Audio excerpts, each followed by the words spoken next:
Good evening and welcome to this event hosted by the British Academy of Forensic Sciences. We are privileged this evening to have Jo Millington as our guest speaker, and she will be presenting on the Bloodstain Pattern Analysis. You're welcome to put your questions into the chat as well as any comments during her talk and afterwards, and she will be happy to answer as many as we can fit in there in that Q&A session at the end. I'm now going to hand you over to our president, Tracy Alexander, and she will welcome Jo and introduce her. Thank you, Tracy. Thanks very much, Leslie. So welcome everybody, and all I can say at this stage is you're in for a real treat. I've known Jo for many years, and she is without doubt the best BPA person I've ever had the privilege to work with, but she did make me promise not to say too much. As this is going to be an interactive presentation and Jo has some quizzes and polls for you, I'm just going to kick off by saying the only thing that Jo and I have ever disagreed on is which of us is Cagney and which is Lacey. He's a fabulous scientist and a very good friend, so I won't say any more because I promised. Jo, it's over to you. That was hilarious. Thank you very much. Right, now then, I'm going to briefly start my video just to say hello to everyone, and thanks for joining us this evening. And also thank you very much to BAS for inviting me back. It seems that I've not overstayed my welcome yet. Maybe tonight will be the night when they say no more. But okay, so I'm going to try and share my screen, and then we can kick off with hopefully the presentation.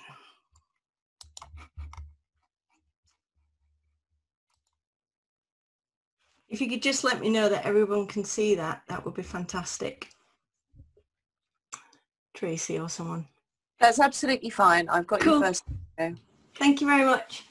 Okay, so as I say, welcome everyone. Hope everyone's well. I know this has been quite the year, so I really hope that you've been able to weather the storm, as it were. So I'm going to speak tonight about Bloodstain Pattern Analysis. If anybody knows me, and this is my kind of fave topic, so I apologise if I kind of stream of consciousness on you all, but hopefully there is something in here that's relatively interesting and sometimes useful, especially if you're a practitioner or just starting out in the sort of the field of BPA. The tweet that BAF's put out said that I'm going to teach you everything there is to know about BPA, and I'm not sure that's going to happen, but I'm certainly hoping to give you some tips and tricks that will help if you ever come across a bloodstain pattern. So in order to start, then I think it's really important to kind of ground the kind of presentation in why it's necessary for us to demonstrate in some ways that BPA is actually a science and not some kind of magic art. There was a report produced in 2009 by the National Academy of Sciences, and it really did turn the world of BPA upside down, quite honestly, because it really undermined our discipline, and it was a difficult read actually, because you know, when you've been practicing a particular area of forensic science for a number of years and then a report comes out which essentially blows it to pieces, it is quite a difficult position to recover from. And the NES report was over 300 pages, and in about a page and a half it obliterated, or it really did destroy the kind of what we believe to be the reliability of BPA. Some of the sentences in that report said that the opinions of bloodstain pattern analysts are more subjective than scientific. So it suggested that it was kind of a little bit of a whim and a kind of an non-objective science. It said that analysts extrapolate beyond what can be supported, and I suppose it's fair to say that in any area of science that's always a risk, so we need to be careful about that. It also said many BPA cases are prosecution or defence driven, which can lead to contextual bias. And I suppose I can see the point on that, but having worked on both prosecution and defence cases, and in fact now largely working on behalf of the defence, I can hand on heart tell you that it is no different. If I'm instructed on behalf of the prosecution or the defence, the science is the same, or it certainly should be. It's possible that the way in which the science is interpreted is slightly different, but that's very probably because the information is different. And we'll talk about that throughout the training session. The ended with saying the uncertainties associated with BPA are enormous. I mean, I'm not one to exaggerate, obviously, but, you know, that's quite a statement to say that, you know, the uncertainties and therefore the risks are really big.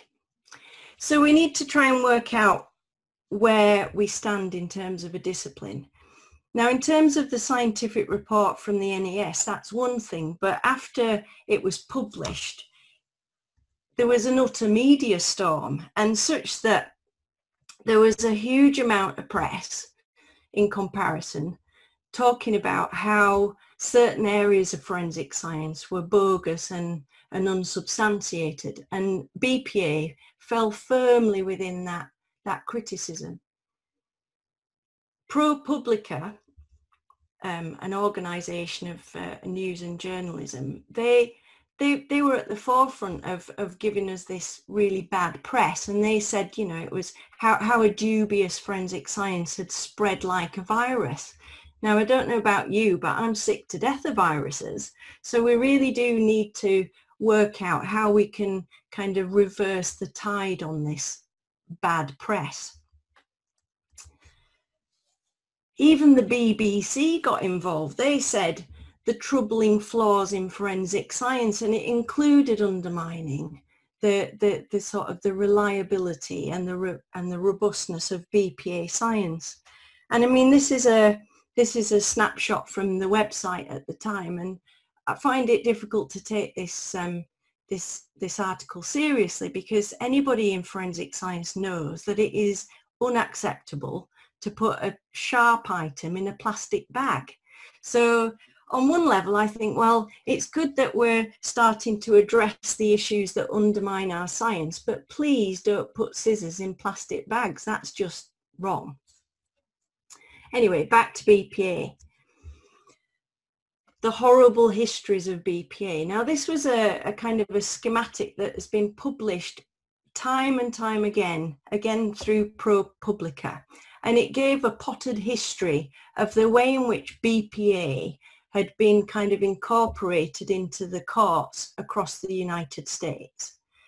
It really did give this guy, Herb McDonnell, a bit of a blasting, actually, because he was known really as the founding father of BPA, and it was his teachings and his training courses that a lot of people who are now within the industry had their original courses with.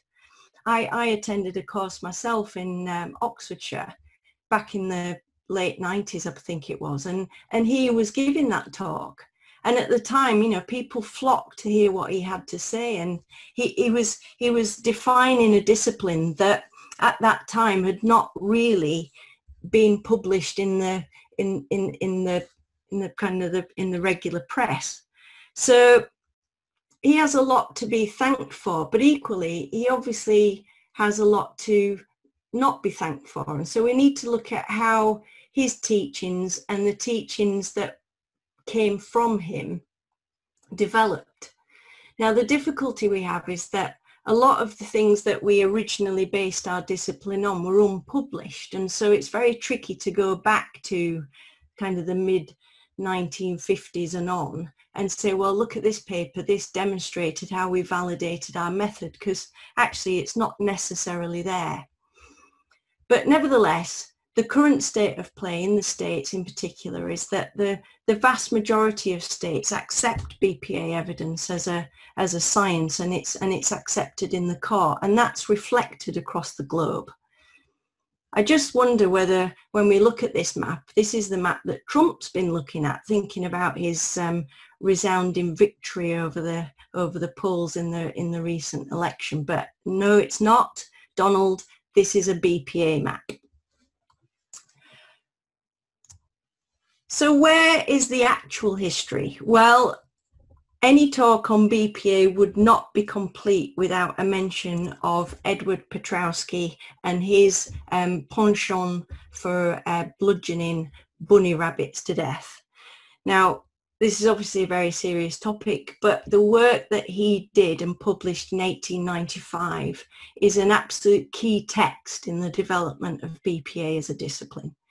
He anaesthetized a number of bunny rabbits, and then he bludgeoned them with various objects. And then what he did was he sat down and carefully and methodically recorded the bloodstaining that was created as a result of the actions that he had implemented onto these rabbits. And the way in which he recorded his findings was absolutely astounding, given the time and the sort of the narrative around BPA at that time. Since then, there are over 1,000 research articles published in the discipline of BPA alone. And if anyone's interested in this area, then they can log on to the IABPA website, which is the International Association of Bloodstain Pattern Analysis. And within the resource section, there is a massive list of relevant papers in terms of BPA. So if you're in particular interested in gunshot BPA, you can log on there and find the papers that are specific to that area of expertise. There are other publications, of course. There are the Kirk book that was published in the mid-1950s is as relevant today as it was in the time. Rhodes, Moriarty, all of these books have sort of started to build a body of knowledge regarding bloodstain pattern analysis. And in terms of how we now deal with our discipline and kind of manage our discipline, then there are two organisations that really underpin the way that we think about it, the way that we share information about it, and the way that we sort of encourage consistency in terms of the way that we talk about it and the terminology and the investigation and interpretation. Those organisations are the IABPA, which I've just mentioned, and OSAC. And within OSAC, which is again a United States department, there is a scientific working group which is specifically attributed to bloodstain pattern analysis. In Europe, we've got EMSI. BPA is held within the crime scene subgroup of EMSI, but nevertheless, BPA is on the ticket. The Forensic Science Regulator very recently revised and reissued the guidelines on bloodstain pattern analysis, and so there is a vast body of knowledge now available to us to not only work out how to validate the discipline, but to ensure that there is consistency and compliance when we're reporting these findings out to the court. So that's the kind of the background. Now, in terms of whether BPA is a science or whether it's dependent on the scientist, is again another area that attracts some discussion. The facts are that BPA is a scientific discipline, and it's based on all the things that we learnt about at school that we had difficulty with. So fluid dynamics, physics and maths. I mean, I was absolutely hopeless at those topics. So it is crazy really that they're now kind of my bread and butter and a thread throughout my career. But nevertheless, if they're applied properly in the terms of bloodstain pattern analysis, then it can lead to a very robust methodology. And we use parts of all of these disciplines in order to come together and develop a scientific method to classify, interpret and evaluate bloodstains. The outcome, as in the opinion or the interpretation, is not person dependent. It shouldn't be, and it isn't. It's underpinned by all of the things that we've just talked about.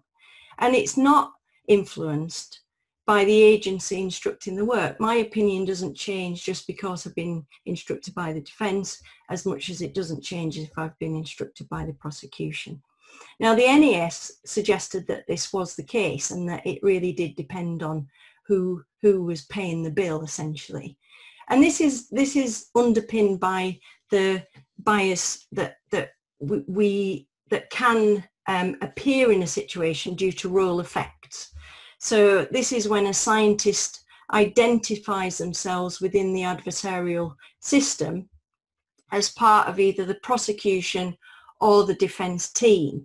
And of course, you can see very easily how that might happen if you are instructed by the police, or you are part of a police team and you're called out to a homicide investigation, and there's a lot of noise and kind of energy around that investigation. You can see how it can be perhaps easy to identify yourself as part of that team. I mean, if people play sports, then that's the first thing that happens. You immediately identify yourself and link yourself with that kind of philosophy. But the thing is, we can't do that. We have to be utterly independent. And so even though we have tools to manage that bias out of our decision making, we have to be really rigid and sort of careful about how we do that. Agencies and scientists must mitigate the effect of bias. That's just a given. And I think it's fair to say that over the last 5, maybe 10 years, that we've become really sort of focused in on the effect of bias on our decision making and on our processes. And we actively manage that out now so that we're not unduly influenced by a little piece of information or our role within the investigation. Now, that's not to say that when we're instructed that our role stays the same, because if we are instructed as a BPA scientist at the beginning of an investigation, then we can actually be working as more of an investigator, more of a Sherlock Holmes type character, because at that stage we don't have the full information, we don't have the full context. And so we might be called to a scene to answer a question about, what do you think happened here? Whereas later on in the investigation, when suspects are identified and people are starting to provide information about what may or may not have happened, then we might be instructed more in an evaluative capacity. So we're trying to weigh up observations versus the information that's provided, perhaps on both sides of the coin. And so our role can become quite complex. So this is when the kind of the reported training session begins. So this is hopefully at the end of this session, you'll be fully fledged BPA scientists. And if you already are, I apologise if I'm teaching you to suck eggs. Okay, so the fundamentals of BPA. This is it's not rocket science. It is literally based on your observations. If you can make good observations about a set of circumstances in terms of blood stains, then you're going to be good at BPA, frankly. We apply a set of rules, and using those rules we can classify blood stains and then offer up potential mechanisms by which those stains could have been produced. And you can see from the photographs here that they obviously look different. The golden ticket is how to describe what you're looking at, and that's something that I'm hoping to kind of hone as we go through the session. Now, the one tool that I employ and that we use when we're delivering training is this this scheme called objective criteria. And if you know me, you will be fed up of hearing about this thing, because it's something that I feel really helps in terms of interpretation.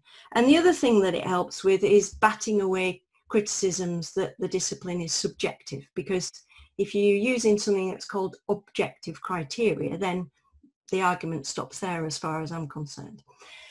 Now, the criteria that we're going to be talking about was defined by Anita Wonder, who sadly has died since the publication, but it's based on a number of observations of lots of different patterns defined through casework and research, and it gives us a framework against which we can record our observations. And at the end of the day, it's say what you see and make sure that your records evidence your conclusions or your opinion. So without further ado, I'm going to give you your first kind of test. Well, let's not call it a test because that sounds really serious, but this is a pattern of bloodstains. Now, I appreciate that you haven't had the training session, so you might be thinking, well, how on earth am I meant to tell you what this is? However, I'm hoping that Alvaro is going to share a poll with us, which will help us to understand what the audience is thinking around this bloodstain pattern. So if I can ask you to take a couple of seconds just to have a look at the distribution in front of you. I'll confirm that each of these red little blobs is blood, because otherwise this would be kind of a pointless exercise. And just using your knowledge from Silent Witness and Dexter and all the other things that we watched that have fantastic bloodstain patterns in them, or having been trained formally, can you please select on the poll that hopefully should have come up on your screen what you think that bloodstain pattern is? So do you think it's projected blood?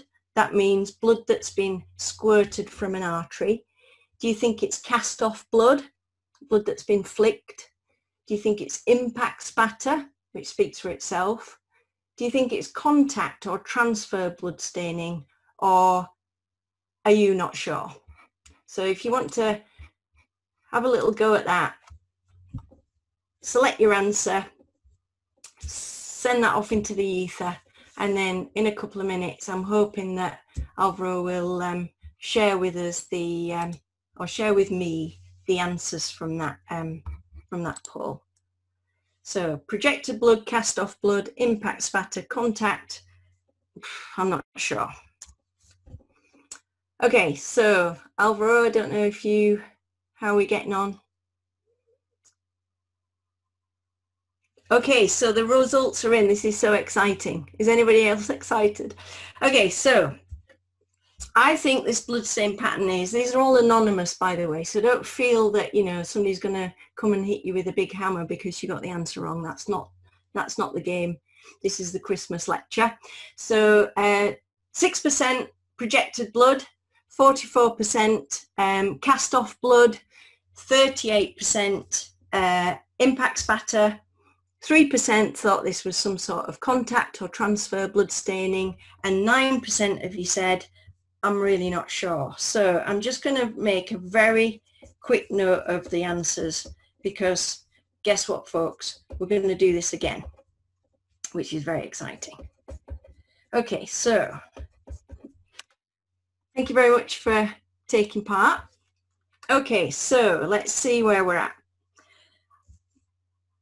How do we interpret patterns? Now you're probably thinking, well, I wish I'd had this before I had to interpret that pattern, but that's the way this works, unfortunately. So the objective criteria is an approach that we use to work out our observations. So we first of all look at the shape of the whole pattern. It might be a starburst shape, it might be a square, it might be a line, whatever it is, that's one of the features that we look at. We then look at the alignment of the individual bloodstains within that pattern. So they might all be in a linear arrangement, they might all be at angles to each other, but we make a record of that. We then look at the alignment of stains with respect to the pattern we've already, and then we look at the alignment of stains with respect to each other. So again, they might all be at angles, they might all be in a line. Whatever it is, we write down that arrangement. We then look at the density or number of stains across the pattern. So this means whether or not all of the stains are more concentrated in one half or in one corner versus another area where there are fewer stains, and we kind of get a feel for the spatial distribution of those stains across a pattern. We then look at the distribution of stain sizes within the pattern. So are there a lot of large stains in one area and all the small stains have kind of hidden away over in another area, or is there a uniform distribution of stain sizes across the space? And if we record each of our observations in each of these areas, then it leads us to this final scheme. And this basically is applicable to the main spatter patterns. And by the main spatter patterns, I mean patterns that are that comprise droplets of blood, and the way in which they've been produced is either projected, cast off, or impact. Projected blood is blood that's been projected from, let's say, a damaged artery. Cast off blood is blood that's been flicked from a surface that's wet with blood. And impact spatter is blood staining or blood droplets, impact spatter, created as a result of a force being applied to a source of liquid blood. And you can see just visually, having a look at that scheme, that there are differences between the three. So in terms of impact spatter, it seems that it's more dynamic. We've got this kind of star-shaped distribution. Stains are at angles to each other. There's a variation in stain size. Whereas if you look at the cast-off column, then it seems that there's a lot of uniformity in there and linear arrangement of stains. And in the projected category, uniformity of stain size and a lot of stains that are markedly affected by gravity. And so it seems that this is giving us a facility to kind of differentiate between different patterns. Now, obviously, it's a little bit more complicated than that, but nevertheless, this is a good starting point. Okay, so for anyone who has not seen cast-off blood, then it's typically created as a result of something that is being swung that is bloodstained, so a baseball bat or a hand or something that's got blood staining on it. And I'm just going to show you these a few videos that were taken or produced by the Midwestern Forensic Research Centre. They're published through the IABPA now, and they're high-speed videos, and they're absolutely amazing because you can really see the sort of the nitty-gritty of the dynamics that create various bloodstain patterns. So this particular video is showing blood that is being cast off the fingers of an individual. So he's got blood on his hands, and you can see that his fingers are being kept apart, so he's not clenching his fist, and then he's swinging his hand in front of the camera and creating cast off patterns, cast off blood from each of the individual fingers. Now you can probably see the small little droplets in flight. This is obviously blood spatter, but in a second those droplets are going to start to be deposited on a piece of card in the background.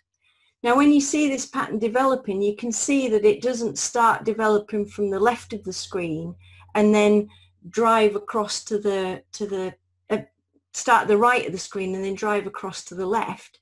It actually is sort of develops sporadically throughout the distribution, and this is because the droplets within that cast off are all traveling at their own little speed, so they might land on the surface before droplets that were perhaps issued at the start of the swing.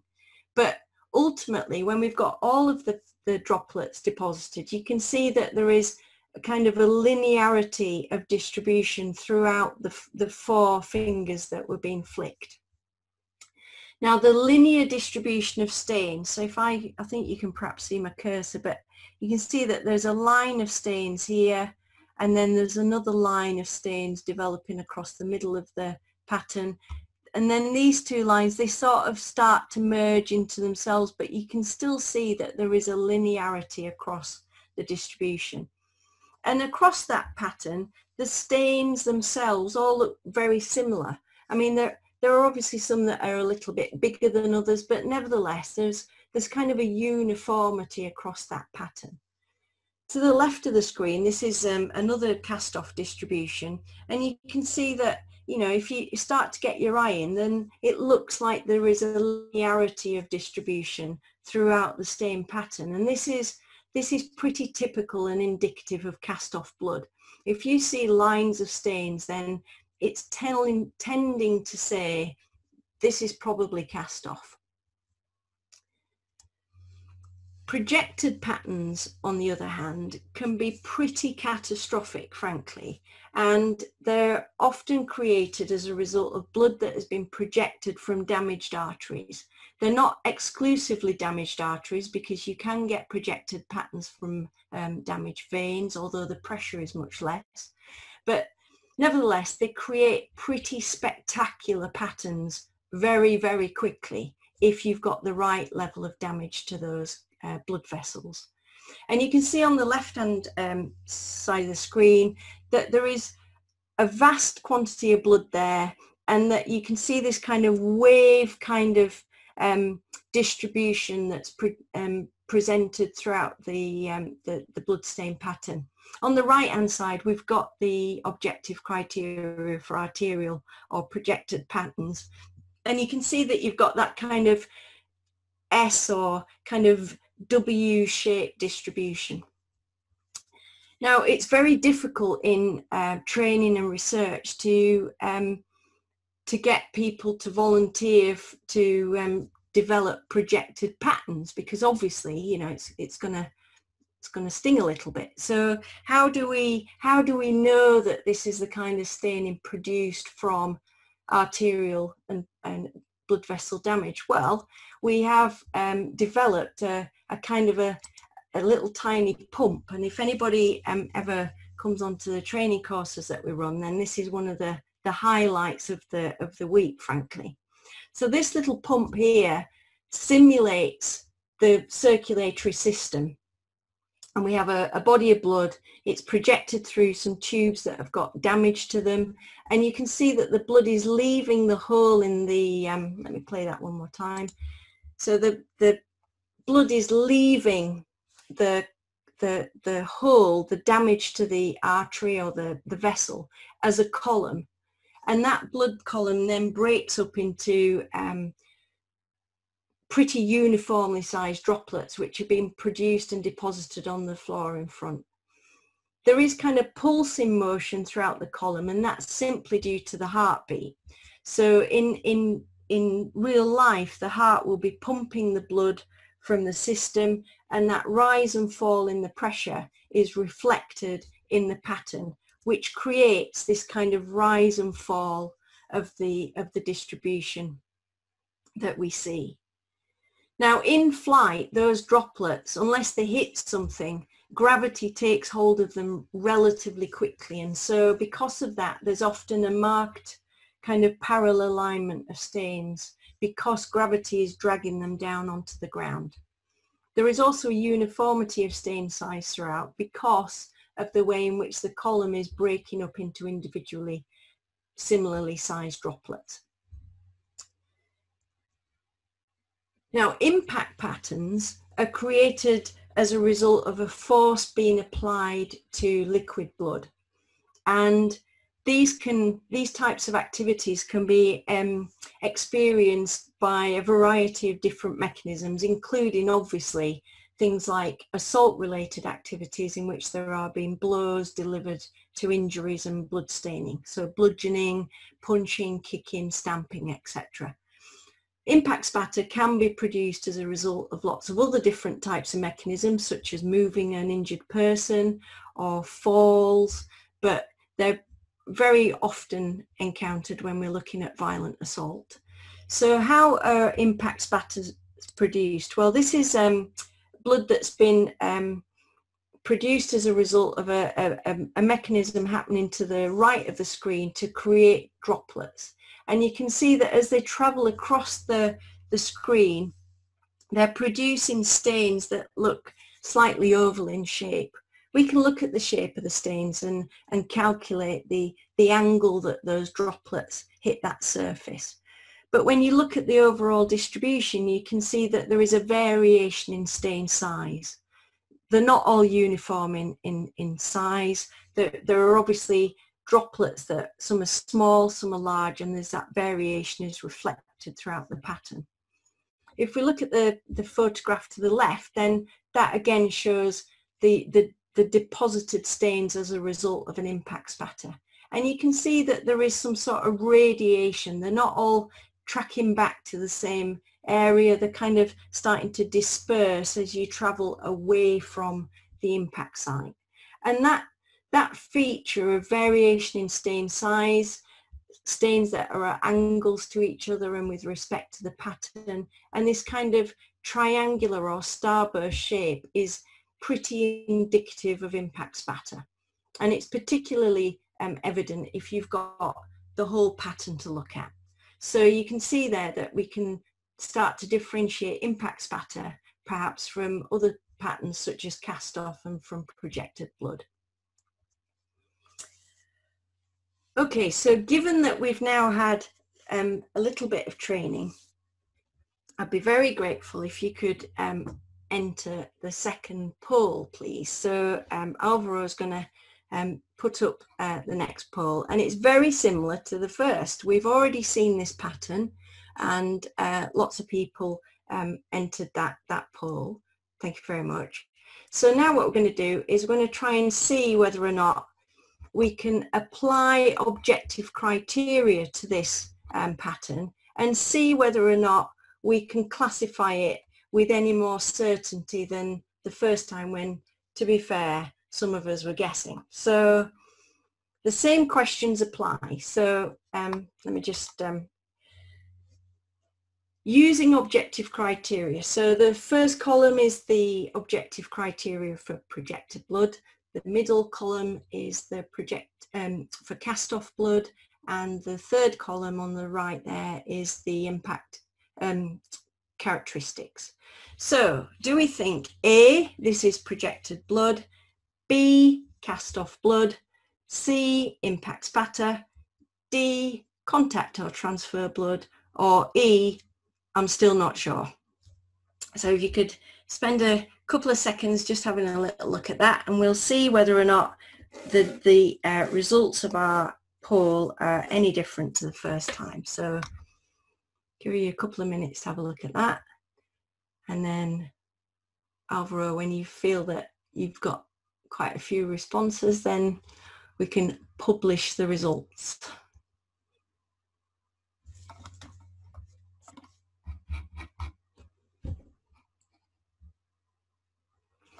Still no results. Getting very excited about this. Hang on a sec. Here we go.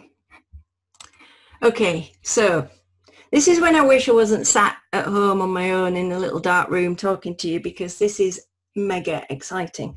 Okay, so we've had more responses, so it's perhaps a little bit more indicative of the audience. So thanks for entering. So projected blood 0%, so that's exciting.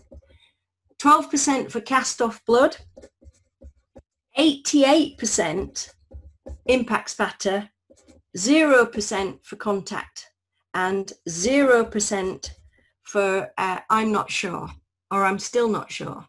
So that means that we've had an absolute, if there was any statisticians in the audience, you must forgive me for my informal language, but we've had an absolute massive increase in the responses for impact spatter.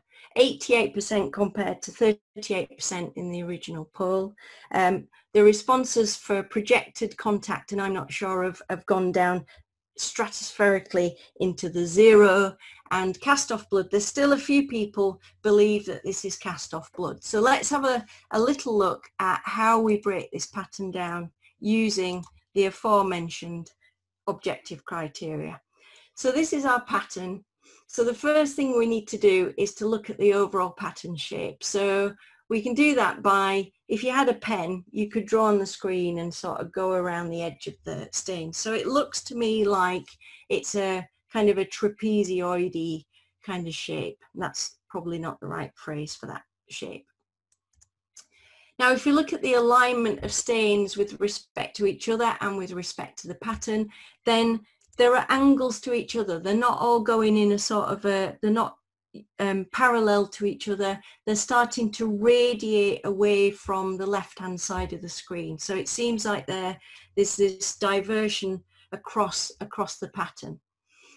The other thing that we need to look at then is the kind of the spatial distribution of stains, and we can do that by drawing a little square in a particular area and counting the number of stains. Now, I'm not for 1 minute suggesting that in that box there are 178 stains, but I hope you'll feel that it's a reasonable approximation for the number of stains. They're also quite small, actually, in comparison, perhaps to the stains that are over on the right-hand side of the screen, where we've got fewer stains in comparison. In fact, significantly fewer, and also the stains are quite a bit bigger. So you can see that there is a kind of a spatial distribution across the pattern. Now, if we take those observations and we apply them to our objective criteria, then the things that we've talked about, radiating stains, variation in stain size, a distribution of stains that sort of reduces towards the edge of the pattern and the right-hand side, then at the end of the day, we're tending toward classifying this as impact spatter. And so if you were within the 88% of people who said that, in your opinion, this is likely to be impact spatter, then I would tend to agree with you. Okay, so the question is, how do we relate to others what we can see? And I think that's the really difficult part of BPA. How do we articulate our observations to others so that they can understand what we saw and on how we frame our opinion?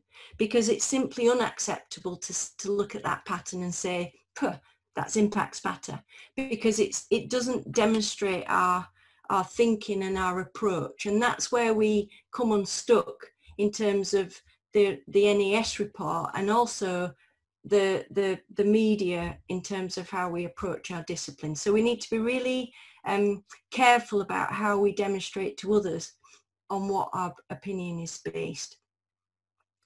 For example, if we sketch a pattern, then it makes us look at the stains and it makes us inspect the features in more detail, and it gives us time to think. I mean, it's always very difficult if someone's asking you what the answer to a question is, like me, for example, saying, "Can you please answer the question on the poll?" If you're under time pressure, you're not thinking clearly, and you could be making silly, rash decisions. So if you spend time methodically drawing or sketching a bloodstain pattern, it gives you that time to think. And if somebody says, you know, "What's the answer?" you can say, "Well, actually, look, you can see I'm drawing this." You know, and basically that's just saying, you know, bugger off, come back in 10 minutes and I'll try and give you a more balanced and robust opinion. The other thing that it does is, if you record your findings methodically and carefully, then it means that further down the line, if somebody disagrees with your opinion or asks you how you arrived at it, you've got good notes to back that up.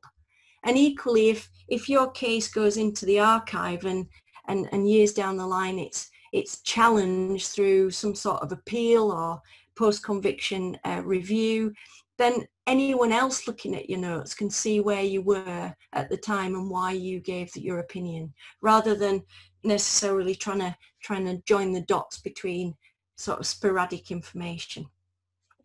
So it's always good to base your interpretation very clearly and carefully on your observations.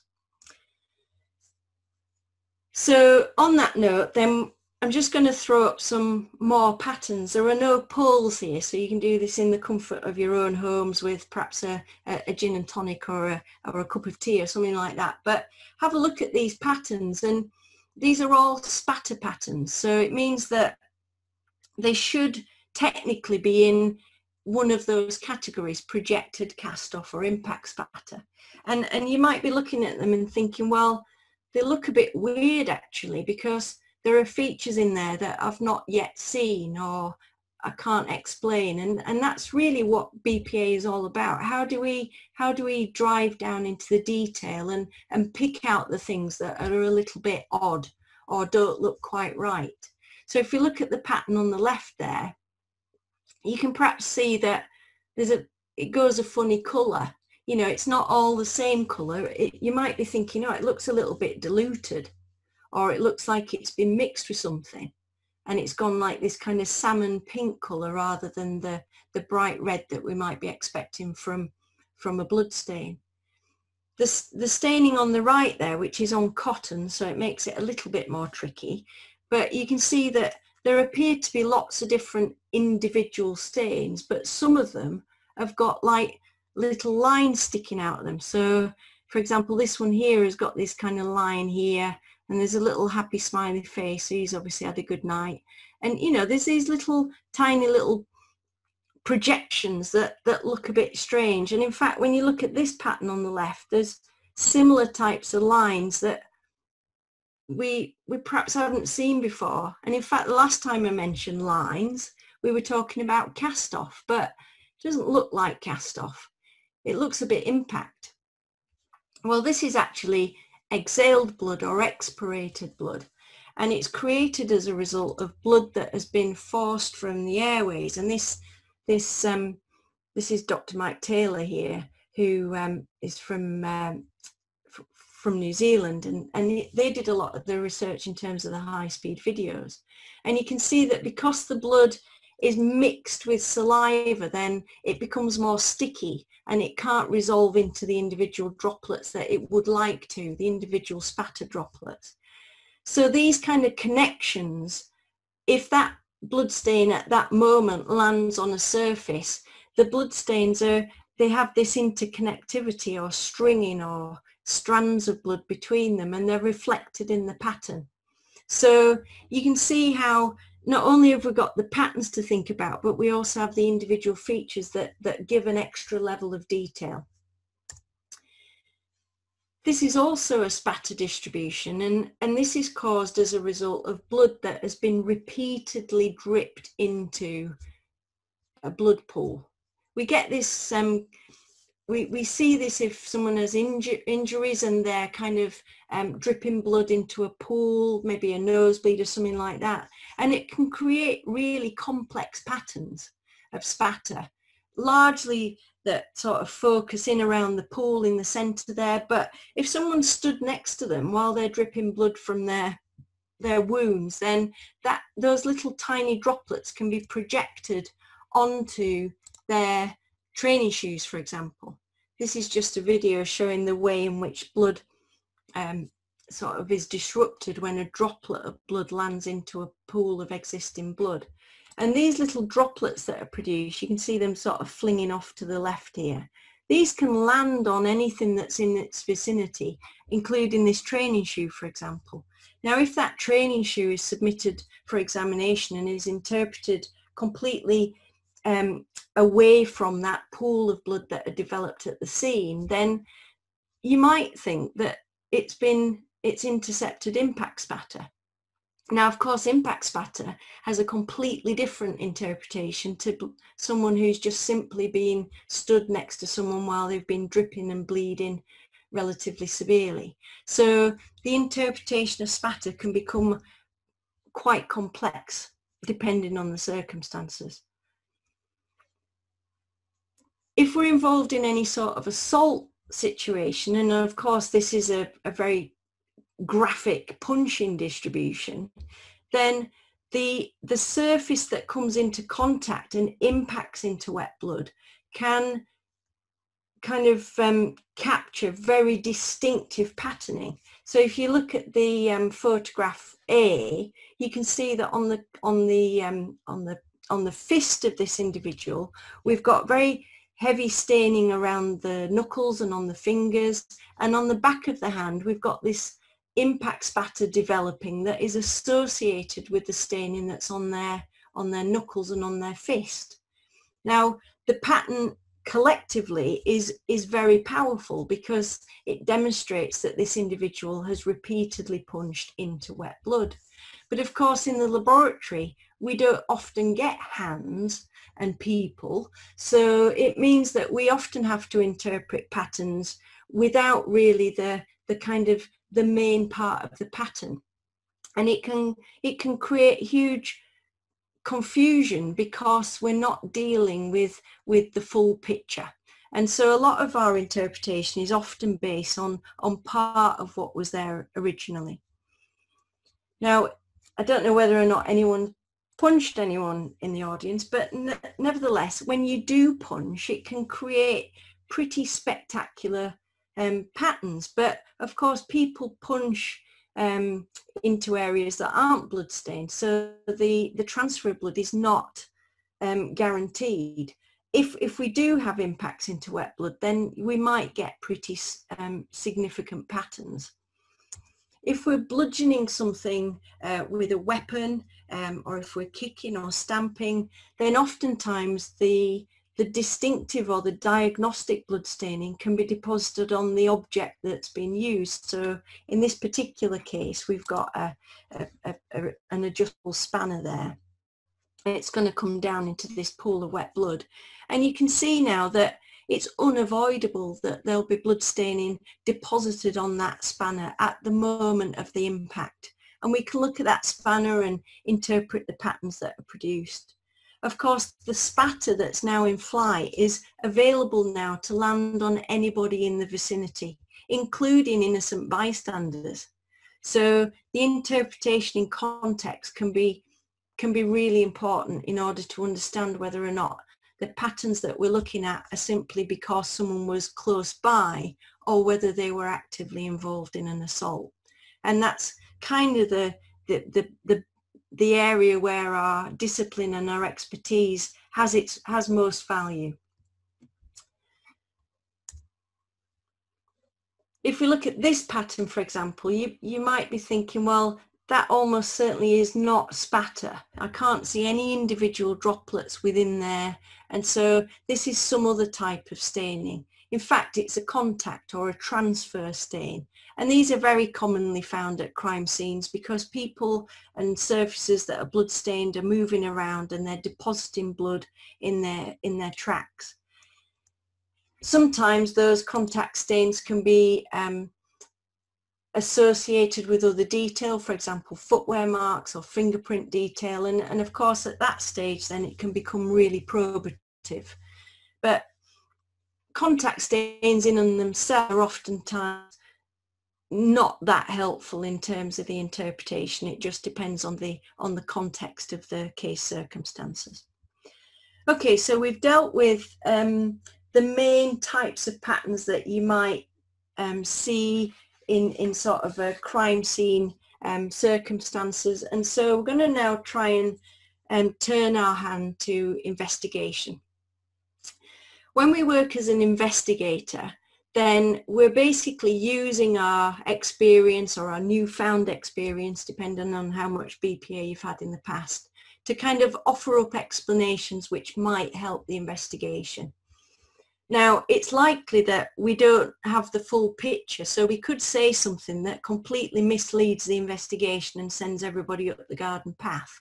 We try not to do that and be a little bit balanced about the way in which we give our opinion, but that is a risk of working in this kind of mode. It might be that we're susceptible to bias because information that we need has not been provided to us, so we could give information that is not completely balanced, or give an opinion that's not completely balanced. So we're gonna turn our hand now to being investigators from a BPA perspective. So let's give it a go.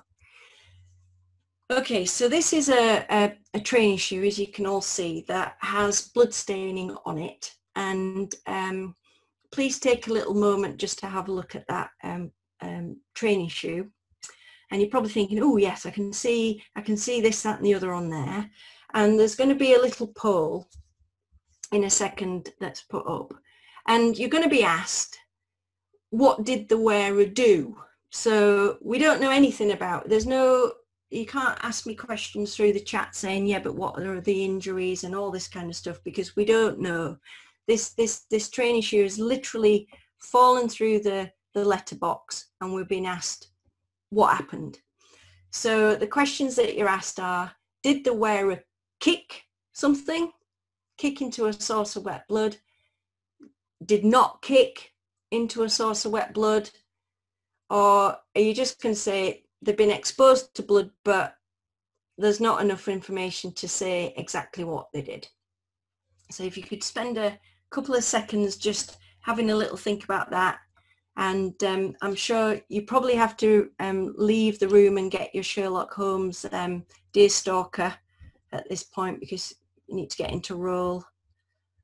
But if you just hover whenever we've got a few responses to that, then let's have a see what the newly qualified BPA scientists are telling us. So did they kick? They didn't kick? Not sure.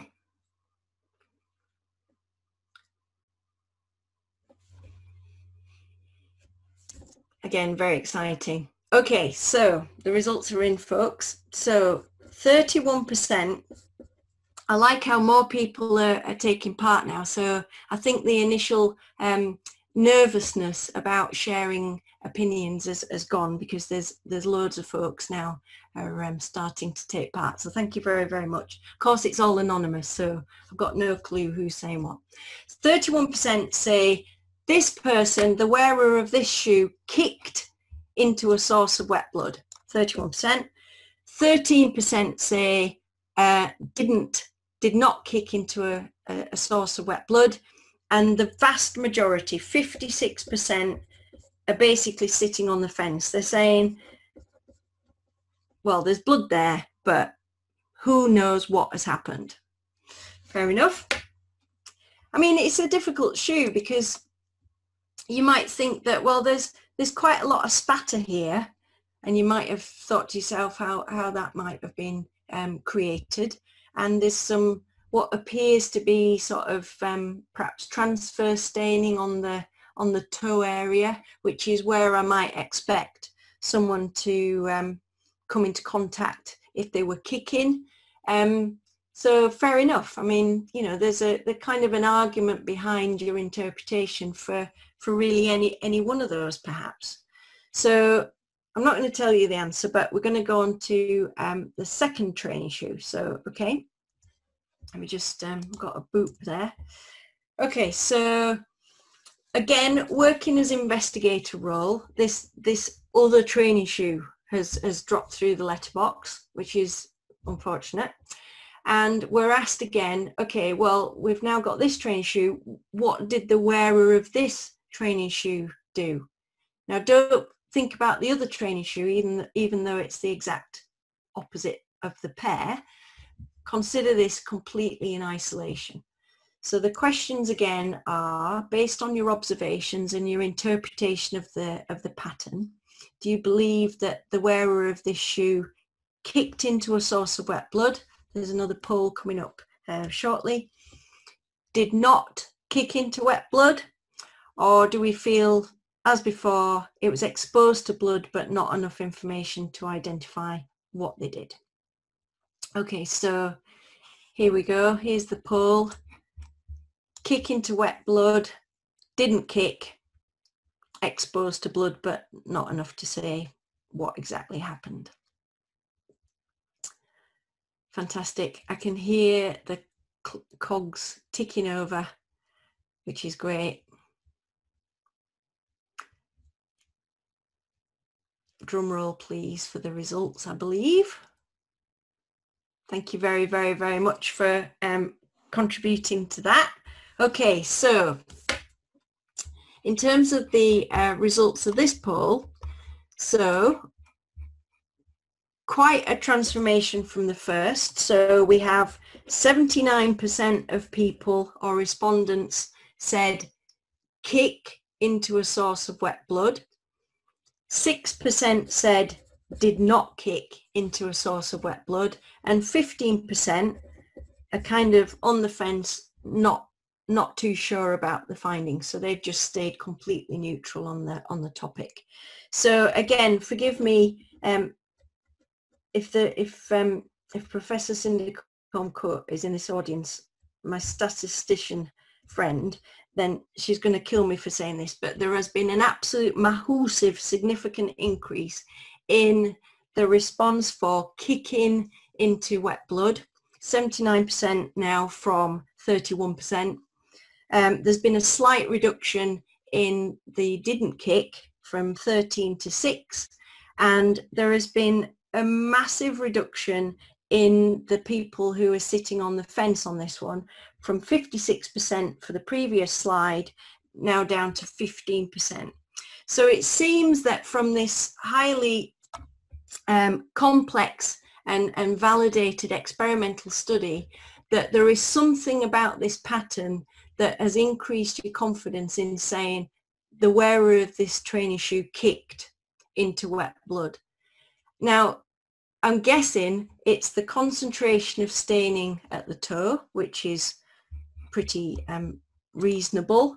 It's been driven into the kind of the seams and the nooks and crannies of the training shoe, which is reasonably good. But more significantly, I would say, is the development of this kind of spatter distribution that originates and is associated with that contact staining. And so that is suggestive of this having been the impact site, and that this kind of variable stains, size stains, have been sort of driven from that area of staining. So all in all, it looks like this is more of a kicking impact type pattern because of the concentration of blood staining at the toe than our previous slide. Let me just keep getting a boop. Whoops. Let's look at this. Our previous slide, although it had spatter and contact, the two weren't as intimately associated with each other. And in fact, the contact staining had left gaps where the kind of where the toe kind of creases of the leather and such like. So it perhaps suggested that this wasn't as dynamic as the next slide. Nevertheless, it could be a kick. I mean, there's nothing to say it isn't a kick, but there's perhaps not enough information to be as confident as you've been with this pattern here.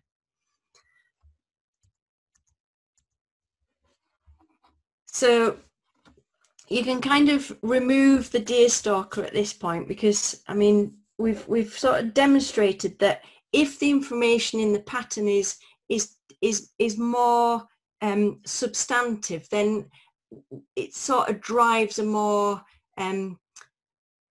substantial opinion, or a more I'm not going to say conclusive opinion, because it's very rare that we give that, but it provides more evidence to base a stronger opinion. And that's really how we evaluate the findings. Are the findings and our observations supportive of one version over another? This is when we're working in Evaluator Rule. And at this point, we're starting to look at how we can use our expertise to help others answer questions. So we give evidence in court regarding our findings, and we say, right, now it's over to the jury to use that information to make a determination. And the most robust way and reliable way to evaluate evidence is to look at two competing propositions, typically one provided by the prosecution, usually the allegation, versus whatever the defendant is saying about the pattern. We have to be careful now, because if we're not provided with an alternative, then it can lead us to provide a stronger opinion than we should necessarily give, because if we had an alternative, it would help to balance it and potentially could neutralize something that we've said is strongly in favor of the prosecution. So we have to be really careful. I'm not going to drive on that too much, but what I would like to do is just talk about the last case that we've got here. So this is a punching allegation. Now, I'm going to apologise up front for the quality of the photograph on the right-hand side. You're probably thinking, what a shoddy shoddy state of affairs this is. But actually this was the version of the notes that was available in this case. It's an old case, so it's not, the only copy that is available is this photograph. It's a scan copy. Now, although we can't see the ins and outs of the item and the detail of the staining per se, we can get a feel for where that blood staining on this tracksuit top was deposited. And in simple terms, there was transfer or contact staining on the lower front of this tracksuit top, and there was no blood on the cuffs. So that's really all we need to know in this case. The victim, the deceased in this case, had suffered from severe head and facial injuries. They were bleeding, obviously, and he'd got a very significantly broken nose. So the allegation against this defendant was that he had punched the deceased to death. Now, the defendant's account at the time was that he accepted that he punched the deceased multiple times to his face, but that he didn't intend to kill him. So that was the defendant's account. So the two propositions are punch multiple times, and the alternative is I accept that, but I didn't mean to kill him. So you might think, well, how on earth can BPA help in this particular case? Well, let's have a little look at it. So this is the final poll in this evening, and it's around your evaluation of the blood findings on this tracksuit top, bearing in mind the alternative that the defendant has provided. So the allegation is he punched multiple times into wet blood. He says he did that. So the blood distribution findings are, in terms of the poll, in keeping with the wearer having punched the deceased, as he has said, not in keeping with the wearer having punched the deceased, as he has said, or I'm not sure. So if we could have the final poll up. So A is he punched him, like he said. He didn't punch him, like he said, or I'm not sure. So I'm just going to give you a couple of seconds to have a think about that. You're now in the courtroom giving your evidence to the jury in terms of the bloodstain pattern analysis. This guy's obviously up for murder. Okay, so see how we get on. Thank you very much for taking part. I appreciate it. Okie dokie. I can see that people are writing down their observations in order to underpin their opinion should this case be reviewed in the future. So let's see how we go. Fab. I think we're here. Okay, so the poll says, thank you very much everybody for entering this. So okay, so in my opinion, the blood staining on the tracksuit top is in keeping with the wearer having punched the deceased, as he said. 20% of respondents said that was the case. 47% of respondents said that the blood staining on this guy's top were not in keeping with the wearer having punched the deceased, as he said, and 33% have said they're not sure. Fine, so the majority of responses is that he actually didn't do what he said he did, using informal language. And in actual fact, if the wearer of this top had punched multiple times into wet blood, then we're moving towards an expectation that there would be blood and spatter on the cuffs potentially of the tracksuit top. Now you might argue, well, he could have punched into areas that were not blood stained, and so therefore we wouldn't necessarily get blood. But nevertheless, there is a kind of a prevailing set of thinking that we're more likely to get blood on the cuffs than not. So the fact that we don't have any blood on the cuffs of this tracksuit top is in my opinion significant. And in actual fact, this guy was he hadn't been involved in the assault, and he was trying to take responsibility of something that his brother had done. It was his brother that had been involved in the fatal assault, and he was trying to say that it was actually him. So the answer actually is that he was not, the findings are not in keeping with the wearer having punched the deceased, as he said.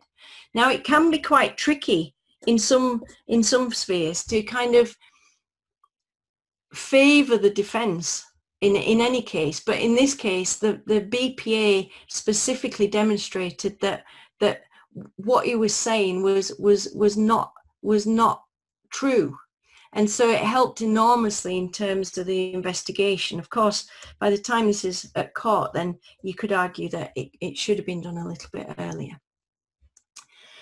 Okay, so based on all of our training from this evening, then I just want to quickly share this slide with you, which starts with the quote from Alexander Pope, who said that a little learning is a dangerous thing. So oftentimes the quote is kind of truncated at that, and we think, well, if we learn a little bit, then that's not good. But the full quote is that, you know, you need to, the initial learning kind of starts your intrigue and your desire to learn more. So you then need to consolidate that learning by driving down and gaining more knowledge and training and experience and expertise. So drink deep or taste not the Pyrenean spring, their shallow droughts intoxicate the brain, and drinking largely sobers us again, which is kind of counterintuitive, frankly.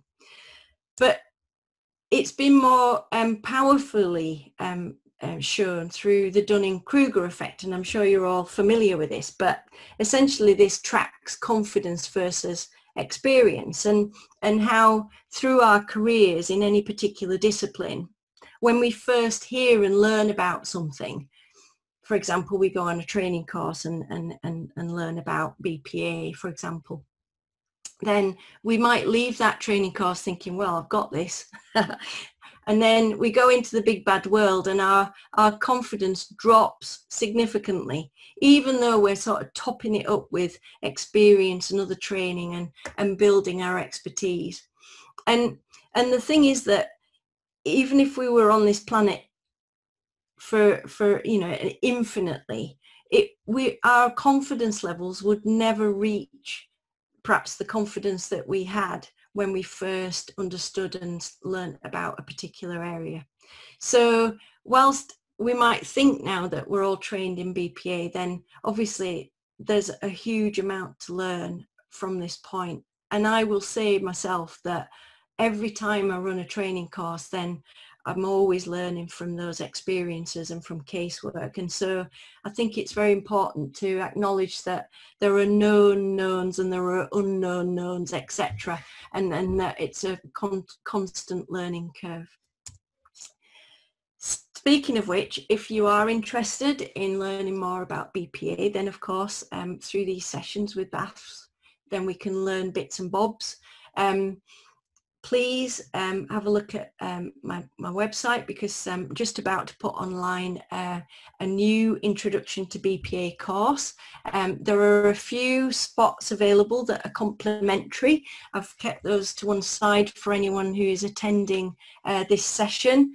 So if you pop onto the website and put your name and email in there, and send me a little message, then it's on a first come first serve basis, but I have reserved spots specifically for BAFS members. So hopefully then I'll give you an opportunity to test that out and let me know whether or not it's any good. There is also a very exciting Bpa Dog blog. So my dog Bracken is a newly trained Bpa scientist. She's starting from the very basic. She's looking at how tennis balls fly through the air and understanding how spatter is produced, etc. But I'm pretty confident that given that she's got a pair of eyes, she will utterly be brilliant as a Bpa dog. Nevertheless, we can all learn from her through her blog.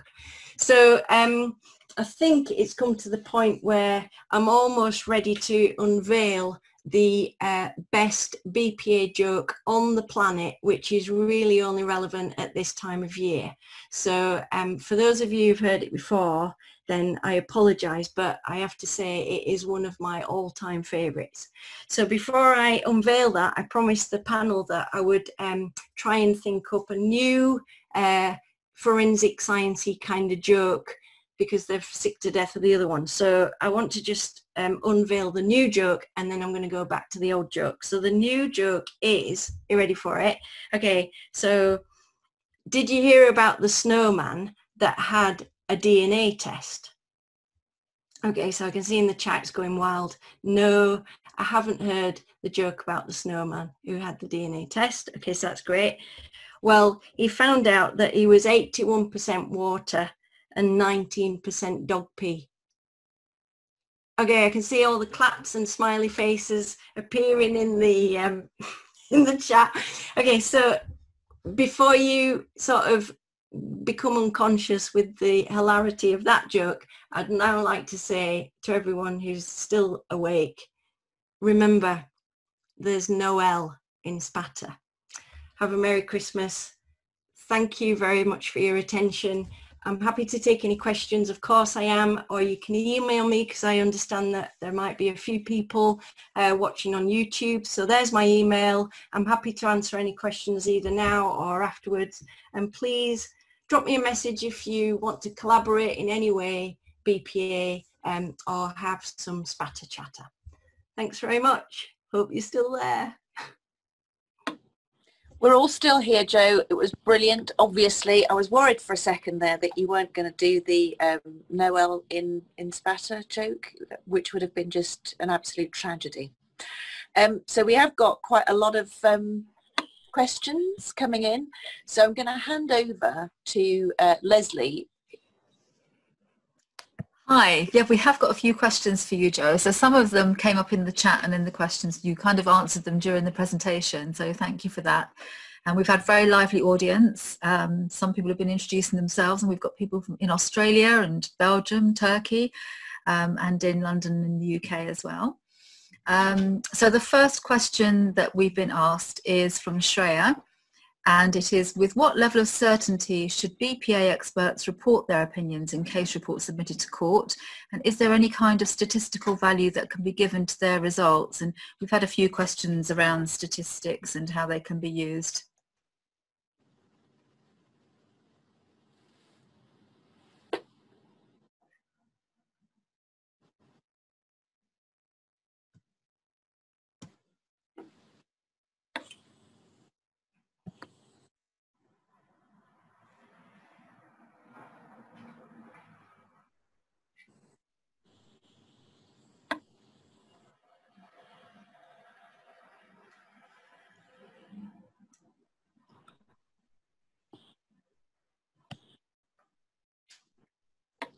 I don't think I can hear Joe. Can you, Tracy? Can you hear me now? Can hear you now, Joe. Oh, my answer was really clever. And so could you repeat it? Oh no. Okay, so Shreya, sorry about that. So the second time round. So okay, so the answer is really complicated, but I think the short answer is, if we have a framework of circumstances against which to evaluate the blood pattern findings, then we should be able to give an opinion that is that provides some strength of support for perhaps one alternative over another. And the way that we frame our expectations, it really underpins that. So what we'll do is, if we've got an allegation of kicking and we know about the injuries, etc., then we might say, well, if that's true, we might expect to see X, Y, and Z. based on research and understanding and knowledge. If the alternative is true, for example, I didn't kick but I delivered first aid, then we might expect to see these other things. Now, if the two can be separated through observation of the BPA, then we might give an opinion that favours one of those over the other. So can we apply statistics? Yes, we can, if the database that we're applying is significantly complete and full. So the argument with BPA is that we don't have enough information to deliver databases about our expectations, so it can be tricky. But there are some circumstances where we can do that. And it's all about the Bayesian approach, CAI approach to casework evaluation. Thank you, that's great. Somebody else had also asked, is there a role for statistical probability in BPA, or is it more a qualitative opinion?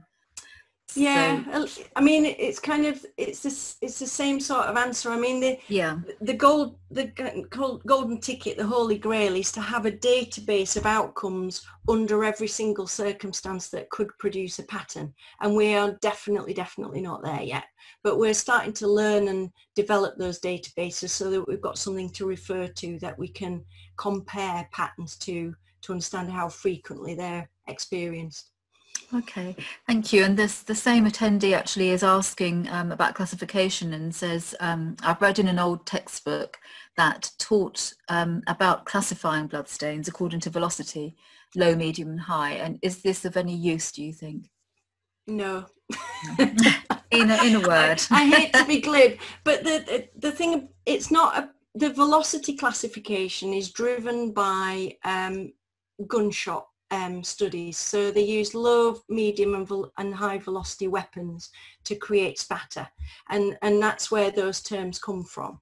The more robust approach is to look at the stain size within a distribution.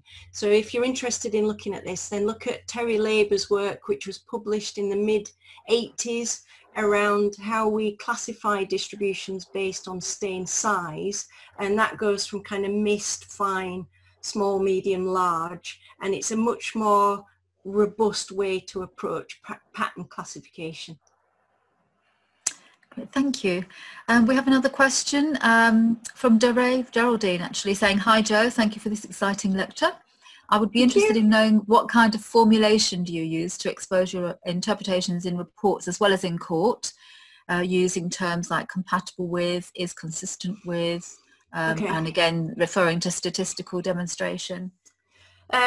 Well, we're encouraged not to use the word consistent, so I don't think many people do.